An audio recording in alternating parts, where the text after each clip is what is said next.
વેદથી ભરેલી અનંત અનંત નાય નિક્ષેપે વ્યાખ્યાની સકલ જગત ગીત કારિણી હારિણી મોહ તારિણી ભવાબ્ધિ ચારિણી પ્રમાણી છે ઉપમા આપ્યાની તમારા ખવીતે વ્યર્થ આપવાથી નિજ મતિ માપાઈ મેં અહો રાજ ચંદ્ર બાળ ખ્યાલ નથી પામતાય જીનેશ્વર તાણી જાણી તેણે જાણી છે ગુરુરાજ તાણી વાણી જાણી તેણે જાણી છે. મોક્ષમાર્ગસ્ય નેતારમ ભેતારમ કર્મભૂભૃતામ જ્ઞાતારમ વિશ્વતત્વાનામ વંદે તદ્ગુણલબ્ધે વંદે તદ્ગુણલબ્ધે. ઓમ જય સद्गुरु जय जय. स्वाध्याय में श्री तत्वार्थ प्रबोधिनी तत्वार्थ सूत्र पर टीका. सूत्र 3 हिंदी में पृष्ठ संख्या 47 गुजराती में 40.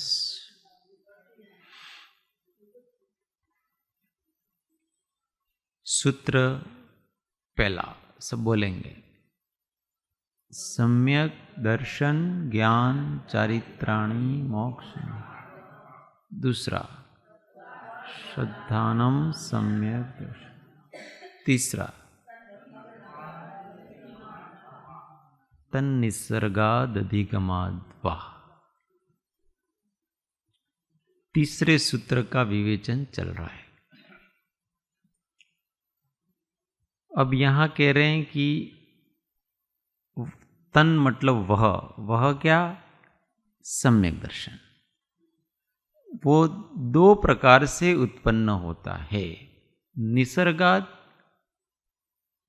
निसर्ग से स्वयमेव प्राकृतिक रूप से बिना प्रयत्न किए, और अधिगमाद्वा किसी के द्वारा उपदेश देने से और उपदेश सुनने से, उसके ऊपर विचार करने से प्रकट होगा. ये दो प्रकार से प्रकट होगा. अब अलग अलग गतियों में किस किस प्रकार से क्या क्या साधन हैं निमित्त, वो कहेंगे. अधिगमज सम्यक्त्व में तो चारों गतियों में एक धर्मोपदेशक ही निमित्त होता है, परंतु निसर्गज में जिनबिंब दर्शन आदि अनेक निमित्त हो सकते हैं. तो अधिगमज में तो केवल एक धर्मोपदेश वही निमित्त होगा, और कोई निमित्त होगा नहीं. और निसर्गज में अनेक प्रकार के दूसरे दूसरे निमित्त बनते हैं. अब चारों गतियों में दोनों की अपेक्षा क्या क्या बहिरंग निमित्त होते हैं उसका सामान्य कथन करते हैं. ये जो बाह्य निमित्त हैं वो क्या क्या होंगे चारों गतियों में, तो वो कहेंगे. धर्मोपदेशक जे निमित्त है एम कौन धर्मोपदेश आपे छे एनो कई आधार के नियम खरो? ज्ञानी गुरु का उपदेश ना नहीं, ज्ञानी गुरु અને એક મિનિટ, તો જેમ નિસર્ગનો અર્થ સમજાય છે કે નિસર્ગ એટલે કુદરતી, અધિગમ એનો શબ્દાર્થ ખરો કે અધિ અને ગમનો અર્થ કઈ? अधिगम का मतलब होता है ज्ञान पूर्वक बुद्धि पूर्वक। अधिगम का मतलब होता है ज्ञान पूर्वक बुद्धि पूर्वक प्रयत्न करके। तो वहाँ बुद्धि पूर्वक तत्वों का श्रवण किया जा रहा है और तत्वों को दे भी रहे हैं और तत्वों का श्रवण किया जा रहा है और तत्व का श्रवण करके फिर उसके ऊपर विचार विमर्श किया जा रहा है। ये सब प्रक्रिया वहाँ पर हो रही है। निसर्ग में ये कोई प्रक्रिया नहीं है। आपने जिन प्रतिमा को दर्शन किया ऑटोमेटिक आपको आत्मदर्शन हो। वृत्ति अध्यात्मમાં જેમ અધિ અને આત્મ જેમ શબ્દ છે એવું આ અધિ અને ગમ એટલે गम का मतलब ज्ञान, હા, गम का मतलब ज्ञान और अधिगम का मतलब उसका विशेष प्रकार से समझ, उसको अधिगम कहते हैं। તો નિસર્ગજમાં પણ આમ તો પૂર્વભાવનો કંઈક હશે ને એની આરાધના? हाँ, वो तो होता ही है। એટલે पूर्व भव की देशना तो सब में निमित्त है ही। देशना लब्धि के बिना तो होता ही नहीं है। किसी को भी केवल निसर्गज नहीं होता है। इस भव की अपेक्षा से वो निसर्गज माना जाता है। बाकी देशना लब्धि कम से कम एक बार तो देशना लब्धि होनी ही चाहिए। कोई ऐसा तर्क करे कि भरत चक्रवर्ती के 923 पुत्रों को कैसे हुआ, उनको देशना लब्धि हुई कि नहीं हुई? तो उनको देशना लब्धि हुई। वो जब 8 साल के हुए उस समय सबसे पहले वो आदिनाथ भगवान के समो शरण में गए और वहाँ उन्होंने आदिनाथ भगवान का उपदेश सुना। उपदेश सुनकर फिर उनको ज्ञान प्रकट हुआ और फिर उन्होंने जैनेश्वरी दीक्षा का निवेदन किया। तो वहाँ पूरा क्रम हुआ है उनके, अक्रम से कुछ भी हुआ नहीं। हाँ, 8 साल तक वो बोले ही नहीं कुछ भी, एक शब्द नहीं बोले वो 923। फिर भरत, वो अलग अलग रानियों से पैदा हुए थे। भरत जी का हाथी जा रहा था तो वो सब गिजाई थे। गिजाई समझो, घड़वेल जेवा जीव एक साथे रहे छे। वो उनके हाथी का पैर पड़ गया। हाँ, मेंढक नहीं, हाथी का पैर पड़ गया उसके ऊपर। हाँ, गिजाई होते हैं वो 2 इंद्रिय 3 इंद्रिय जीव होते हैं, इतने इतने होते हैं। हाँ, ईयड़ जैसे होते हैं ऐसा। हाँ, तो एक साथ रहते हैं वो सब। तो उनका पैर पड़ गया। वो सभी भरत जी की रानियों के गर्भ में आए। वो सभी के सभी एक साथ वो गर्भ में आए। फिर 8 साल तक बोले ही नहीं कुछ भी। तो भरत जी को हुआ कि यार प्रॉब्लम क्या है, ये बच्चा 1-2 साल में बोलता है, 6 महीने में बोलता है, 2 महीने में बोलता है, कुछ तो आवाज करता है, मम्मी पापा कुछ तो बोलेगा, कुछ नहीं बोले, वो मौन। फिर वो भगवान के पास ले गए, क्या प्रॉब्लम क्या है। सब आजकल डॉक्टरों के पास ले जाते, पहले ज्ञानियों के पास ले जाते थे, क्योंकि उनके पूर्व भव का उन्हें सब बता सकते हैं ना वो। तो फिर भगवान ने कहा कि ये बोलेंगे। फिर देशना हुई भगवान की और उन सब ने उसी समय देशना लब्धि ग्रहण की, करण लब्धि पूरी की, सम्यक दृष्टि हुए और उन सब ने एक साथ पहला वचन बोला। कभी नहीं बोला हो, अनादि से तो निगोद में थे। फिर वाचा तो मिली ही नहीं उनको। वो जो 3 इंद्रिय में थे उस समय भी उनके तो वचन तो अक्षरात्मक ध्वनि तो थी नहीं, अनक्षरात्मक ही थी। तो पहला वचन बोले कि हे प्रभु हमको जैनेश्वरी दीक्षा दीजिए। ये अनादि में से प्रथम वाक्य उनका। इसके पहले कभी कोई मुंह से वाक्य नहीं बोले वो, जरा भी, कभी भी नहीं, क्योंकि अनादि निगोद में थे वो। और भगवान ने उनको दीक्षा दी, वो मुनि हुए। अंतर मुहूर्त में केवल ज्ञान प्रकट हुआ उनको। हाँ, ये अंतर मुहूर्त में केवल ज्ञान प्रकट हो गया। अब देखो, इसको कहते हैं योग्यता। उनका भवितव्य भी ऐसा था और उनकी योग्यता ऐसी थी। योग्यता भवितव्य साथ चलते हैं। આજે 8 વર્ષનો નિયમ છે એ શારીરિક અપેક્ષાને મર્યાદાને લીધે છે કે કોઈ આધ્યાત્મિક કે આગમોક્ત છે?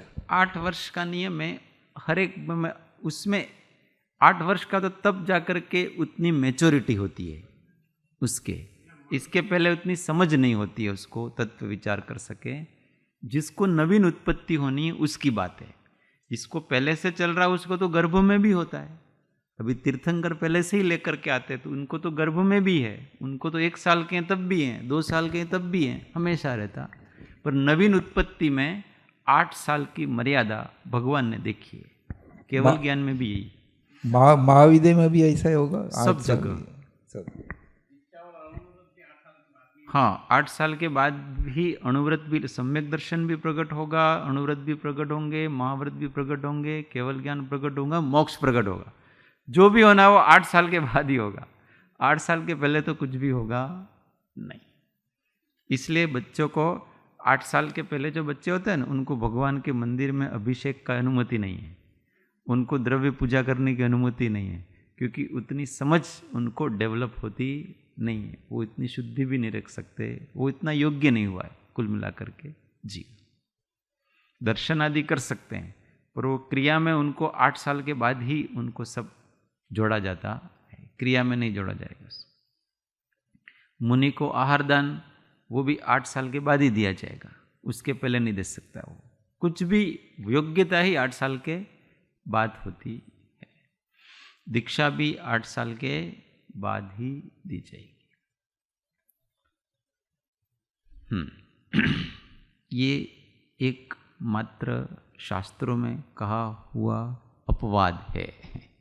भरत जी के पुत्र वो अपवाद है, बाकी तो सब जीव परिभ्रमण करते हैं, परावर्तन करते हैं, अनेक बार देशनाएं सुनते हैं और इसके बाद फिर जब उनकी काल लब्धि आती है तो उनको वो देशना फलित होती है। मनुष्य गति में अधिगमज की अपेक्षा धर्म श्रवण तथा निसर्गज की अपेक्षा शास्त्राध्ययन, जिन बिंब अर्थात जिन महिमा, कल्याणक महोत्सव आदि के दर्शन, जाति स्मरण, वेदना अनुभव आदि हैं। तो मनुष्य गति में अधिगमज की अपेक्षा से तो धर्म श्रवण मतलब देशना, किसी का सुनना, और निसर्गज की अपेक्षा से अलग अलग है। उसमें शास्त्र अध्ययन, शास्त्र का अध्ययन कर रहा है और कोई वचन लग गया और एकदम अंतर जागृति आ जाती है तो वो भी निसर्गज होता है। जिन बिंब दर्शन में जिन महिमा दर्शन, कहीं वरघोड़े निकल रहे हैं वगैरह, जिनेंद्र भगवान के वो महिमा कहलाते।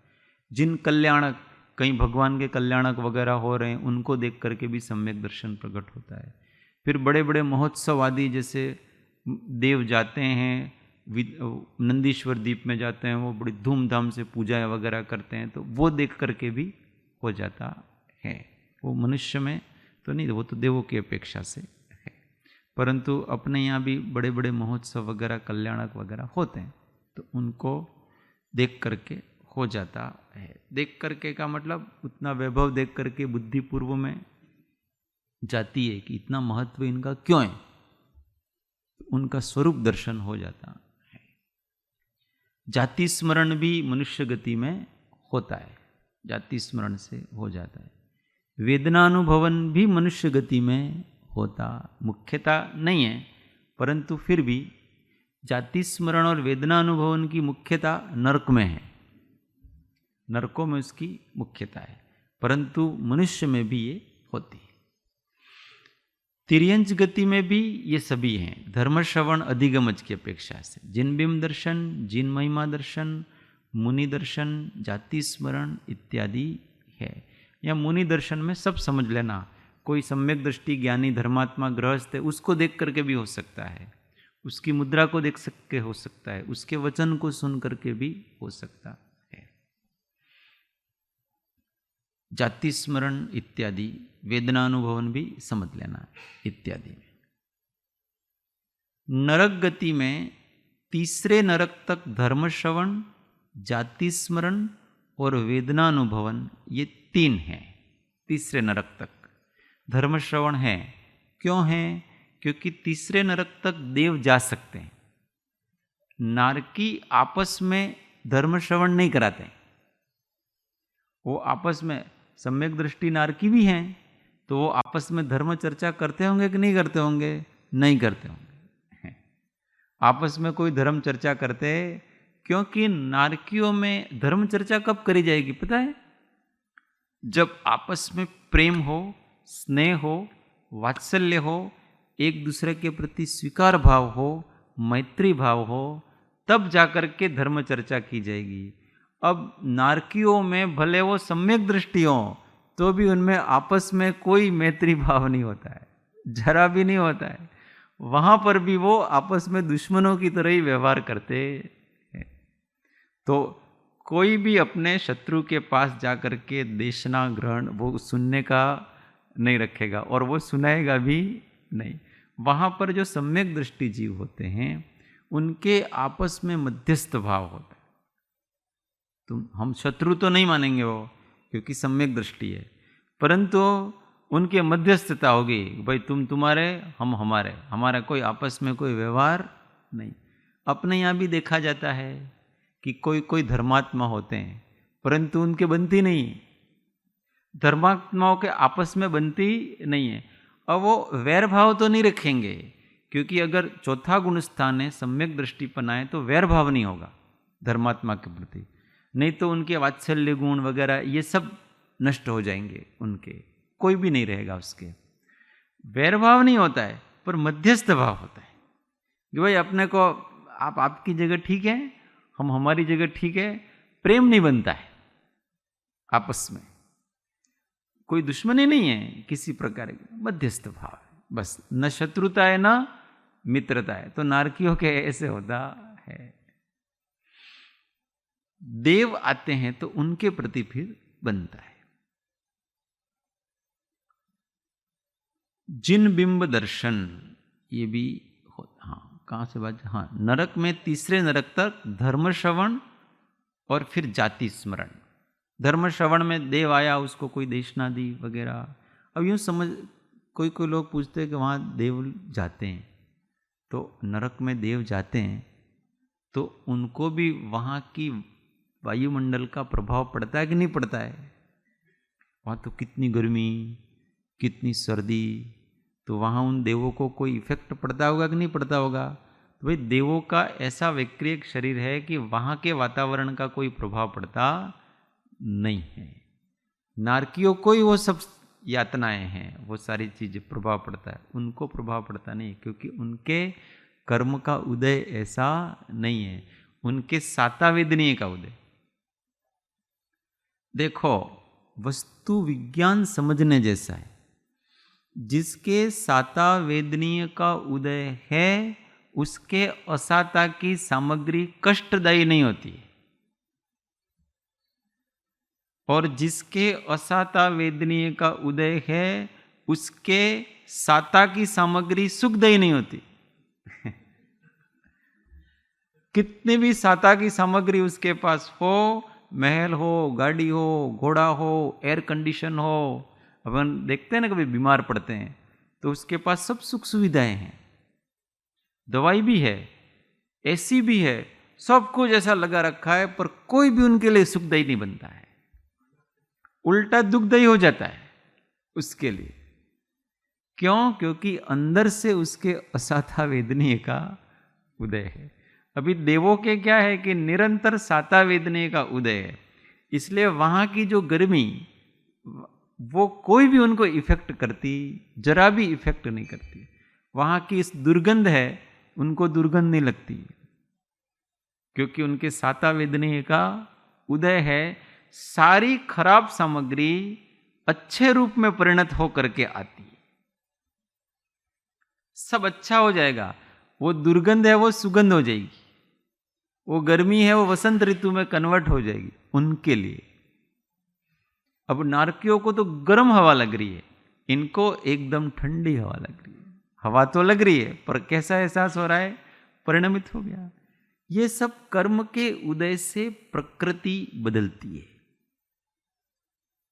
उस प्रकृति का कोई इफेक्ट होता नहीं है। वो दूसरे को हो रहा है, वो दूसरे के लिए ऐसे परिणमित हो रही है और किसी और के लिए ऐसे परिणमित हो रही है। परिणमन बदल जाता है पुद्गलों का। हाथ लगाते ही किसी को होता है ना, देखो मुनि के पास जिसको रिद्धि होती है तो उनको नीरस आहार दिया जाए तो रस रिद्धि होती है ऐसी उनकी। ये 64 रिद्धियों पूजा में पढ़ते हैं ना अपन, उसमें एक रस रिद्धि है। तो उससे उनके हाथ में आपने 6 प्रकार के रस में से कोई रस नहीं उस भोजन में, और उनके हाथ में जैसे ही आएगा उस भोजन में 6 प्रकार के रस डेवलप हो जाते हैं। ये उनके पुण्य का उदय है। आपने तो शक्कर भी नहीं डाली, आपने तो नमक भी नहीं डाला, आपने कुछ भी नहीं डाला इसमें, घी तेल कुछ भी, पर उन रसों में जो भी स्वाद है वो सारा स्वाद इस भोजन में उनको आएगा। वो रस रिद्धि कहलाती है। ये उनके पुण्य का प्रताप है। आप जहर दे दोगे उनको, वो अमृत रूप परिणत हो जाएगा ऑटोमेटिक। ये उसके उदय का प्रभाव, प्रकृति है वो इस प्रकार से परिणमित हो रही। अब मीराबाई के पुण्य का जबरदस्त उदय था, जहर दिया था अमृत रूप में परिणत हुआ। तो ये उसके कर्म का उदय है। पुद्गलों को अपना उदय चेंज करता है। देवों ने आकर के, अब देखो सीता माता के शील का पुण्य का प्रताप, कि वो जो अग्नि थी वो शीतल जल के रूप में परिणत हो गई। उनका प्रभाव, शील का प्रभाव। वही अग्नि के परमाणु पानी के रूप में कन्वर्ट हो गए उसके प्रभाव से हुए। ये सब कर्म का प्रभाव है। हाँ, वो नरक में जाते, फिर उनको करुणा आ जाती है, फिर वहीं जाते हैं और रावण को भी बोध देते हैं तीसरी पृथ्वी में जाकर के।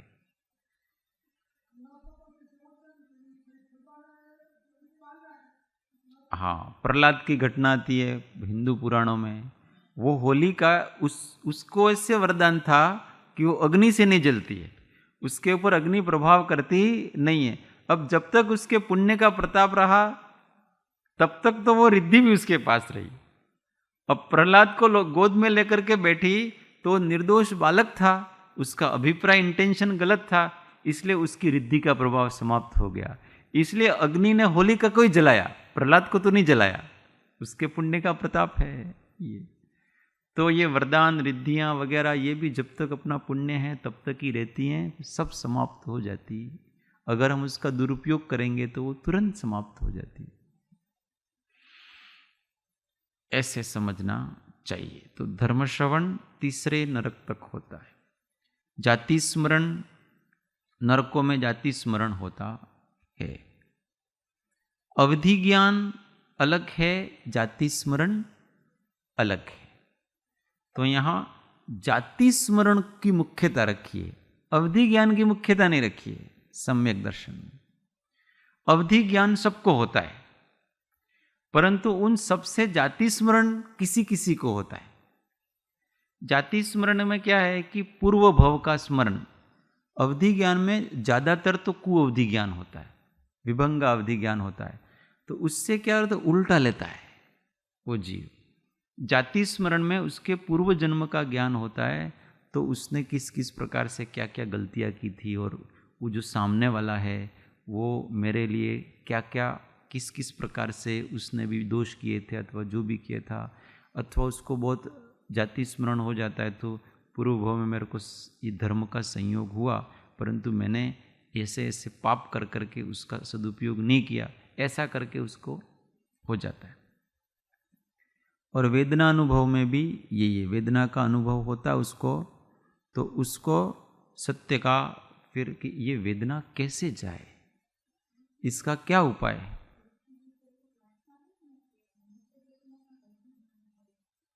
मनुष्य गति में अवधि ज्ञान होना कोई दिक्कत नहीं है। अवधि ज्ञान तो सब में होता है। नहीं, अवधि ज्ञान ही होता है मनुष्य गति में। अवधि ज्ञान सबको होता है, देशावधि वगैरह, मतलब जिसको जो जिसके योग्य है उसको होता है। मुनि को तो परमावधि और सर्वावधि भी होते हैं, अवधि ज्ञान की कोई दिक्कत नहीं उसमें। नारकियों को भी अवधि ज्ञान होता है, देवगति में भी अवधि ज्ञान होता है। हाँ हाँ, अवधि ज्ञान तो सबको होता है ना, अवधि ज्ञान चारों गतियों में अवधि ज्ञान है। तिर्यंच को भी होगा, परंतु उसके मात्र देशावधि होगा। नारकी और देवों को होगा, पर उनके मात्र देशावधि होगा। मनुष्यों में 3 होंगे, देशावधि भी होगा, परमावधि भी होगा और सर्वावधि भी होगा।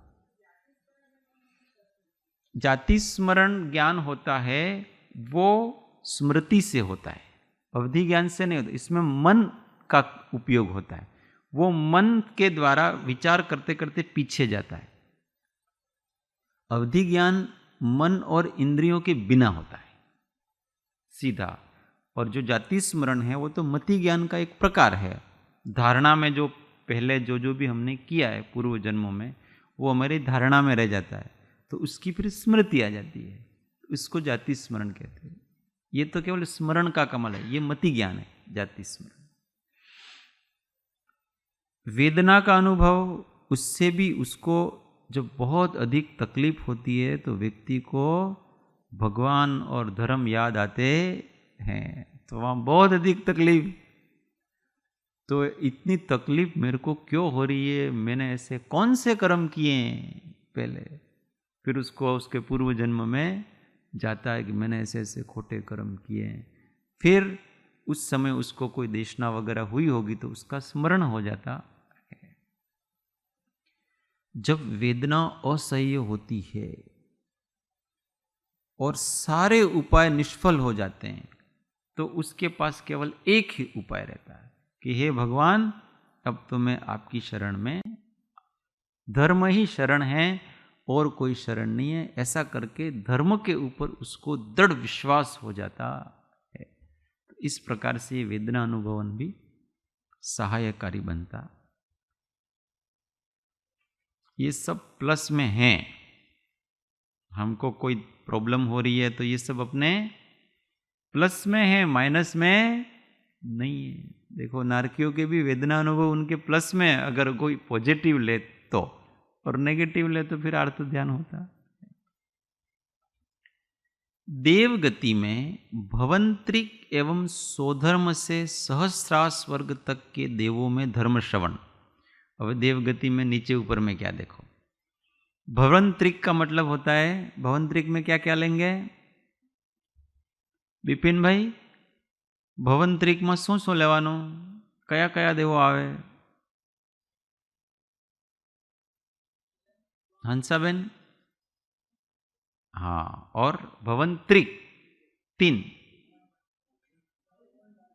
बोलो। भवनवासी और व्यंतर और ज्योतिष, ये तीनों को भवंत्रिक कहते। यहाँ भवंत्रिक ऐसा आएगा तो ये तीनों एक साथ 4 निकाय होते हैं देवों के। रजनी भाई 4 निकाय कया कया छे देवोना? 4 निकाय, 3 तो भी बताए। हाँ बोलो हंसाबेन, अब क्रम से बोलो। भवनवासी, व्यंतरवासी, ज्योतिष और वैमानिक, ये 4 निकाय होते हैं। तो उसमें यहाँ कह रहे हैं कि देव गति में भवंत्रिक एवं स्वधर्म से सहस्रार स्वर्ग तक, ये स्वधर्म से सहस्रार में 12वें स्वर्ग तक समझ लेना चाहिए। तो भवनवासी, व्यंतरवासी, ज्योतिष्क, स्वधर्म, ईशान, सानत कुमार, ब्रह्म, ब्रह्मोत्तर, लांतव और कापिष्ट और सहस्त्रार, यहाँ तक ये 12 स्वर्ग हुए।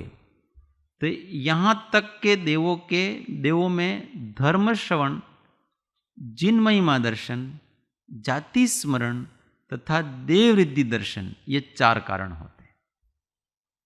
तो यहाँ के देव आपस में भी धर्म श्रवण करते हैं, भगवान के समूह शरण में भी जा सकते हैं, इसलिए धर्म श्रवण कारण बनता है।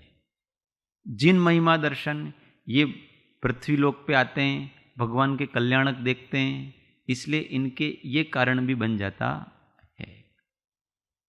फिर जाति स्मरण, इन देवों को स्वयं भी जाति स्मरण हो जाता है। फिर देव रिद्धि दर्शन, इन देवों के उनसे ऊंचे वाले देव हैं, उनकी रिद्धियों को देख करके भी उनको इस प्रकार की स्फुरणा होती है कि ये मैं भी देव हूँ, ये भी देव है। अब कोई व्यंतर देव है, वो समूह शरण में आया और इंद्र भी आया, स्वधर्म इंद्र भी आया, वो देखता है यार मैं भी देवगति का हूँ, ये भी देवगति का है, इसका वैभव देखो, इसने ऐसा क्या किया होगा ऐसा, उसको देख करके तो यार इसने पहले सम्यक दर्शन की आराधना की थी, धर्म तत्व की आराधना की थी, ऐसे उपयोग उसको लगता है, तो इससे फिर उसको भी धर्म पर श्रद्धा हो जाती है देख देख करके।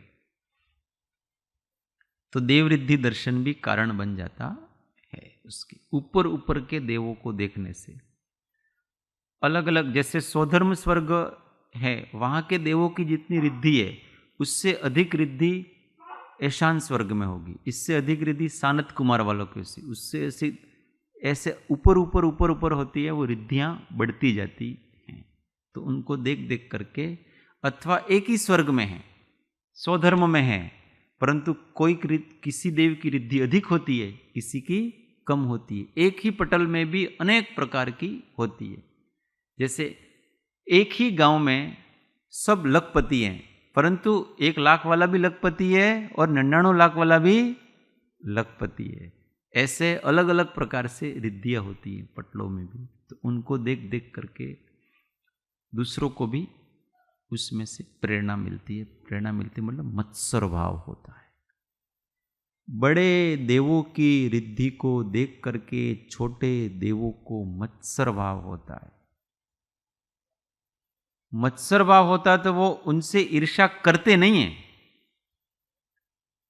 परंतु उनको देख करके मन में ऐसा खेद होता है, अरे यार देखो मैं भी देव, ये भी देव, इनको ऐसा बड़ा है, पता नहीं मैंने ऐसे कौन से पाप किए थे, ऐसा करके फिर उनका तत्व विचार जागता है। ऐसा मत्सर भाव होता है।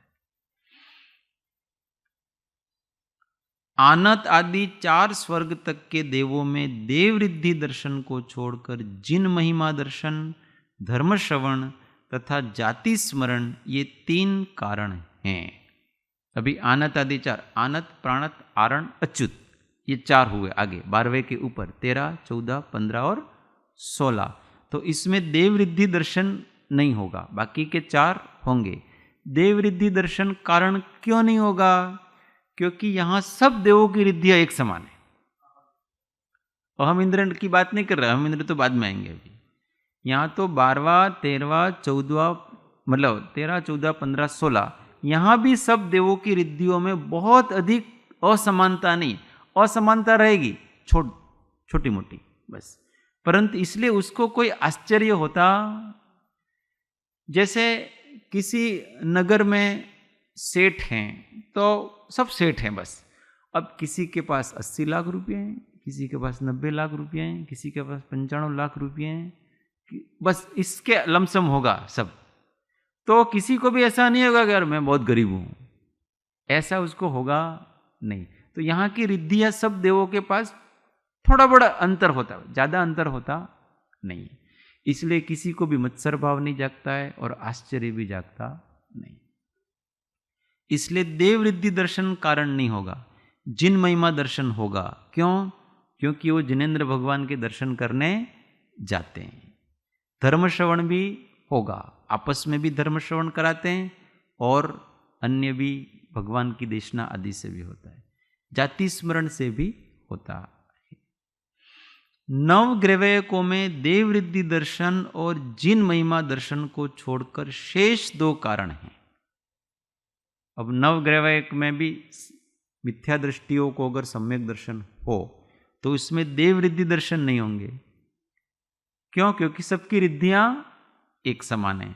और जिन महिमा दर्शन भी नहीं होगा इसमें। जिन महिमा दर्शन क्यों नहीं होगा? क्योंकि वो अपनी जगह को छोड़ते ही नहीं है और नीचे आते ही नहीं है। वो समूह शरण में भगवान के दर्शन करने, उनकी वाणी सुनने के लिए आते नहीं है, अपनी जगह पर ही रहते हैं। वहाँ के सम्यक दृष्टि जीव भी नीचे नहीं आते हैं, अपनी जगह को नहीं छोड़ते हैं। वहाँ के मिथ्या दृष्टि जीव भी अपनी जगह को छोड़ते नहीं हैं। उनको इतनी मंद कषाय होती है कि वो अपनी जगह पर ही संतुष्ट है। वो कहीं भगवान के कल्याणकों में नहीं आते हैं कि चलो जन्म कल्याणक हो रहा नहीं, वहाँ उनको कोई ऐसे विकल्प होते नहीं, एकदम शांत होकर के वो रहते हैं। परंतु वहाँ भी मिथ्या दृष्टि देव है, सम्यक दृष्टि है ऐसा मिथ्या दृष्टि भी संतुष्ट रहते हैं। उनको काल्पनिक संतुष्टि होती है, उनका पुण्य का उदय होता है, हमको जरूरत ही नहीं है किसी। ऐसा करके वो भगवान की वाणी सुनने भी जाते नहीं है। तो फिर उनको कैसे होगा? रिद्धियां भी एक समान हैं और कोई उपदेशक भी वहां पर, कोई वहां पर जिन महिमा के दर्शन में, तो कैसे होगा? तो दो कारण होंगे। कौन कौन से? धर्म श्रवण होगा और जाति स्मरण होगा, क्योंकि वहां दूसरे सम्यक दृष्टि देव हैं, उनके समागम में आएंगे तो तत्वों का उपदेश, धर्म चर्चा वगैरह करेंगे, तो उनको हो सकता है, और उनको जाति स्मरण भी हो सकता है। तो इन दो से होगा। इस प्रकार से ये चारों गतियों में सम्यक दर्शन को कहा। जिन महिमा दर्शन में, हाँ, वो मनुष्य लोक में आएंगे, है सब जगह, अकृत्रिम चैत्यालय सब जगह है, परंतु वहां तो रोज देखते हैं, इसलिए कोई आश्चर्य पैदा होता नहीं है। अपना यहाँ का मंदिर है, अपन रोज भगवान को देखते हैं, इसलिए कोई अपने को आश्चर्य होता। जिन महिमा दर्शन में बड़े बड़े कल्याणक और विभूतियाँ, समोशरण, ये सब जिन महिमा, जिसमें उसकी महिमा गाई जाती है। अब वो चैत्यालय में तो केवल दर्शन के लिए जा रहे हैं। आप अभी अपने भगवान के मंदिर में जाएंगे तो वहाँ वितराग देव की महिमा आएगी, पर उनका कोई ऐश्वर्य नहीं है वहाँ। वहाँ तो जिन महिमा दर्शन में उनका ऐश्वर्य देखते हैं, बाहर की विभूति, तो वो तो समोशरण आदि में ही होती है। और प्रत्यक्ष दर्शन है, तीर्थंकर आदि के प्रत्यक्ष दर्शन। अब जिज्ञासा करते हैं, निसर्गज तो उसे कहते हैं जो बिना किसी बाह्य कारण से, बिना पुरुषार्थ के स्वभाव से ही काल लब्धि को पाकर कर्मों का क्षय, उपशम या क्षयोपशम हो जाने से उत्पन्न हो जाए। परंतु आपने तो उसमें भी जिन बिंब आदि निमित्त बताए हैं, तो फिर वह निसर्गज कैसे हुआ? ये प्रश्न सबको उठा के नहीं उठा कि निसर्गज का तो मतलब ही स्वयं है। इसमें भी आप वही शास्त्र अध्ययन करा रहे हो, जिन बिंब का दर्शन करा रहे हो, तो सब निमित्त तो हुए ही हुए, फिर वो निसर्गज किस कारण से हुआ, ऐसा प्रश्न कर रहे हैं। तो उसका उत्तर बताते हैं। समाधान, यहां निसर्गज से मात्र आशय इतना ही है कि पूर्व संस्कार के सहज उदय के निमित्त से उपदेश देने और उपदेश सुनने के कष्ट बिना ही तत्वार श्रद्धान हो जाना। देखो, यहां उपदेश न तो सुना जा रहा न दिया जा रहा है, वो कोई कष्ट नहीं है। इसका मतलब ये नहीं है कि कोई निमित्त से स्वयं संस्कार जागे। निमित्त मिला, परंतु निमित्त को देखते ही स्वयं हो जाता है, उसको बहुत अधिक वहां प्रयत्न करना पड़ता नहीं है। जैसे जाति स्मरण ज्ञान आदि किसी को देख करके हो जाता है ना, किसी व्यक्ति को देखा और ऑटोमेटिक पूर्व भाव, जैसे कृपालु देव को हो गया, आंख को देखा, उन्होंने कोई विचार नहीं किया था, जैसे ही अग्नि देखी और उनको हो गया, ये स्वयं भी स्फुरित हो जाता है। इसको निसर्गज कहते हैं। अभी किसी ने ऐसा समझाया नहीं था कृपालु देव को कि देखो ये शमशान है, इसमें ये आग लग रही है, इसमें इसको जला रहे हैं, इसके पूर्व भाव में ये, ऐसा कुछ देखा, किसी व्यक्ति को देखा और उससे पूर्व जन्म का संबंध अपने को समझ में आ गया। जैसे किसी गुरु को, सत्पुरुष को देखा और स्वयं भी उसको वो इस प्रकार से हो जाता है। ऋणानुबंध कहो, जो भी काल लब्धि आ गई है, काल लब्धि जिसकी आ जाती है ना, उसको कोई भी निमित्त असर कर जाता है। जहां तक पुरुषार्थ बिना और बाह्य निमित्त के अभाव में होने की बात है, तो वस्तुतः ऐसा कदापि संभव नहीं है। बिना पुरुषार्थ के और बाह्य निमित्त के अभाव में तो कभी नहीं होगा। क्यों? क्योंकि कोई भी कार्य होने में 5 कारण अवश्य होते हैं, उसमें पुरुषार्थ भी होता है। तो निसर्गज हो रहा है इसका मतलब पुरुषार्थ नहीं हो रहा है ऐसा नहीं है। पुरुषार्थ आत्मा कर रहा है, आत्मा का स्वयं ही पुरुषार्थ हो रहा है वहां पर, और बाह्य निमित्त भी है। क्योंकि आत्मा का भावना रूप पुरुषार्थ दोनों सम्यक्त्वों में रहता ही है। करण लब्धि में जो भाव कर रहा है वो कौन कर रहा है? आत्मा ही तो कर रहा है। और आत्मा का भावना करना वही तो आत्मा का पुरुषार्थ है, और कोई पुरुषार्थ। इसलिए पुरुषार्थ तो दोनों में होगा। परिणाम तथा प्रत्येक भाव कथनचित बाह्य निमित्त की अपेक्षा भी रखता है। कोई भी परिणाम हो, परंतु कोई न कोई उसका बाह्य निमित्त भी होना चाहिए। वह बाह्य निमित्त बाह्य द्रव्य, क्षेत्र और काल में से कोई भी हो सकता है। जैसे भरत क्षेत्र में पंचम काल में मोक्ष नहीं होता, इसमें अन्य कोई कारण न दिखे, तब भी क्षेत्र और काल रूप अव्यक्त बाह्य निमित्त है ही। समझ में आ गया? इस काल में जैसे मोक्ष नहीं होता है, तो क्यों नहीं होता है? तो क्षेत्र ही निमित्त हो गया, क्योंकि आपने ऐसे क्षेत्र में अभी कोई बाहर का स्पष्ट निमित्त तो दिख ही नहीं रहा। ये क्षेत्र स्वयं निमित्त है आपका, और ये पंचम काल स्वयं ही निमित्त है। दिख नहीं रहे कोई निमित्त में, पर ये स्वयं निमित्त हो गया। अथवा किसी पुरुष को किसी स्थान विशेष में जाकर के सहज ही जाति स्मरण हुआ, तो इसमें अव्यक्त बाह्य कारण वह क्षेत्र ही है। अब वो किसी जगह पे चला गया, मान लो ऐसा है कि अभी कृपाणु देव ने, फिर वो गिरनार पर्वत पे गए। अब गिरनार पे गए तो उनको विशेष जाति स्मरण हुआ, ऐसा उनके जीवन में आता है। तो अब वो कोई बाह्य निमित्त तो दिखता नहीं है वहां।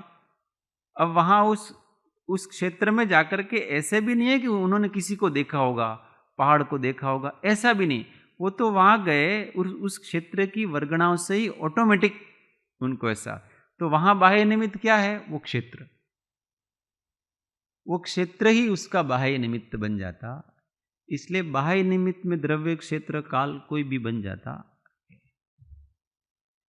इस प्रकार प्रत्येक कार्य में व्यक्त या अव्यक्त बाह्य निमित्त कारण भी होता है, तथा तद अनुरूप भावना रूप पुरुषार्थ भी अवश्य होता है। इन दोनों का न होना निसर्गज नहीं है। इन दोनों का नहीं होना, इसका नाम निसर्गज नहीं है। ऐसा निर्धार करना चाहिए। कहा भी है, अब आगम में कहा है। कहाँ कहा है?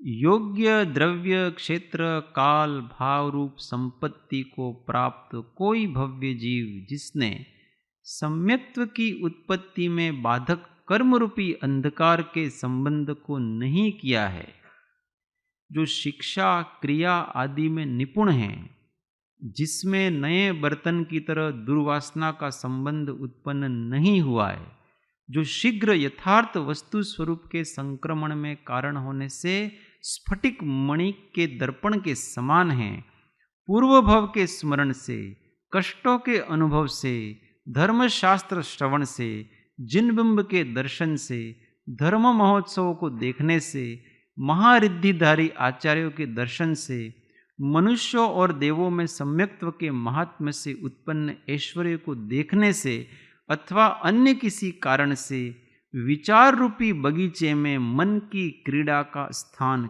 खेद प्राप्त न करके, जब जीवादि मोक्षोभी तत्वों में यथोक्त परिज्ञान वाला श्रद्धान करता है, तो उस सम्यक्त्व को निसर्गज सम्यक्त्व कहते हैं।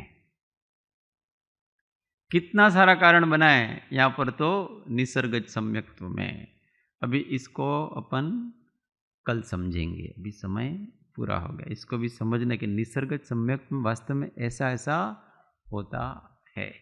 फ्रेशनेस, यशस तिलक चरित्र, ये प्रथमान योग का एक शास्त्र है। यशस तिलक चरित्र ऐसा करके एक प्रथमान योग का शास्त्र।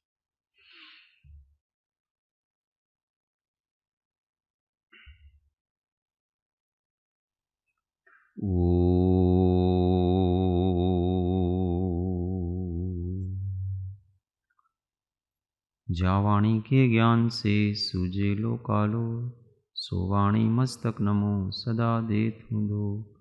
हे जिनवाणी भारती तो हे जपो दिन रैन, जो तेरा शरणा लहे सो पावे सुख चैन। देव भजो अरिहंत को गुरु सेवो निर्गन, दया धर्म पालूं सदा यही मोक्ष का पन। नौ नमस्कार महामंत्र आत्म अनुसंधान।